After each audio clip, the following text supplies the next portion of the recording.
हारना बुरी नहीं अच्छी बात है, बताती है कृष्ण की यह कहानी। वीडियो को लाइक और चैनल को सब्सक्राइब कर दे। भगवान श्री कृष्ण का जन्म कंस का वध कर समस्त पृथ्वी लोक को उसके अत्याचारों से मुक्त कराने हेतु हुआ था। किशोरावस्था में ही वह गोकुल से मथुरा आ गए तथा दुष्ट कंस का वध किया। कंस की मृत्यु से दुखी उसके श्वशुर जरासंध ने एक विशाल सेना लेकर मथुरा पर आक्रमण कर दिया। इस आक्रमण में उसके साथ शिशुपाल और काल्यवन जैसे शक्तिशाली राजा भी शामिल थे। जल्दी ही सेना मथुरा जा पहुंची और मथुरा की राजसभा में कृष्ण तथा बलराम को सेना को सौंपने का संदेश भेजा गया। इस युद्ध को टालने तथा मथुरा के निर्दोष नागरिकों को बचाने के लिए कृष्ण ने रातों रात वहां से सैकड़ों किलोमीटर दूर समुद्र में एक नई नगरी द्वारिका का निर्माण करवाया। अपनी माया से उन्होंने समस्त नागरिकों, उनके पशुओं तथा संपत्ति को नींद में ही नई नगरी में पहुंचा दिया। अगले दिन सूर्योदय के समय कृष्ण तथा बलराम जरासंध की सेना के सामने जा पहुंचे और उसे लड़ने के लिए चुनौती दी।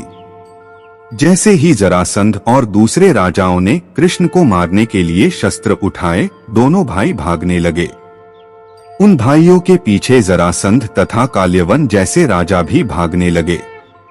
कुछ ही देर में दोनों भाई बहुत आगे निकल गए और उनके पीछे केवल मात्र काल्यवन रह गया। उसे देवताओं ने वरदान दिया था कि उसकी हत्या किसी अस्त्र या शस्त्र से नहीं होगी। ऐसे में वह निर्भीक था और लगातार कृष्ण का पीछा करते करते एक गुफा में जा पहुंचा। गुफा में राजा मुचुकुंद सो रहे थे, जिन्हें इंद्रदेव ने वरदान दिया था कि जो भी उन्हें उठाएगा वह उनके देखते ही जलकर भस्म हो जाएगा। वहां पहुंचकर कृष्ण ने सोए हुए मुचुकुंद पर अपना पीतांबर डाल दिया और स्वयं छिप गए। काल्यवन भी वहां जा पहुंचा और सोए हुए राजा मुचुकुंद पर पीतांबर देख उन्हें ही कृष्ण समझ बैठा। उसने मुचुकुंद को उठाने के लिए लात मारी, जिसके कारण उनकी निद्रा खुल गई और उनके देखते ही काल्यवन वहीं पर जलकर भस्म हो गया। तत्पश्चात कृष्ण ने राजा मुचुकुंद को अपने चतुर्भुज स्वरूप में दर्शन दिए और उन्हें मोक्ष पाने का वरदान दिया। वहीं दूसरी ओर जरासंध और बाकी राजा पूरी तरह से खाली मथुरा देखकर वापस लौट गए।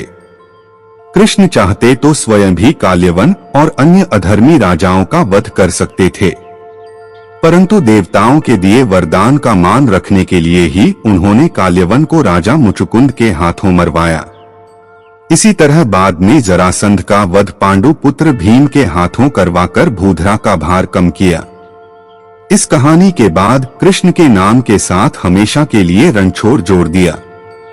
कृष्ण की इस कहानी से सीख मिलती है कि अनावश्यक ताकत का प्रदर्शन नहीं कर बुद्धिबल से काम लेना चाहिए। इस तरह हम अपनी शक्ति को खर्च होने से रोक सकते हैं और बड़े से बड़े संकट का भी सामना कर सकते हैं।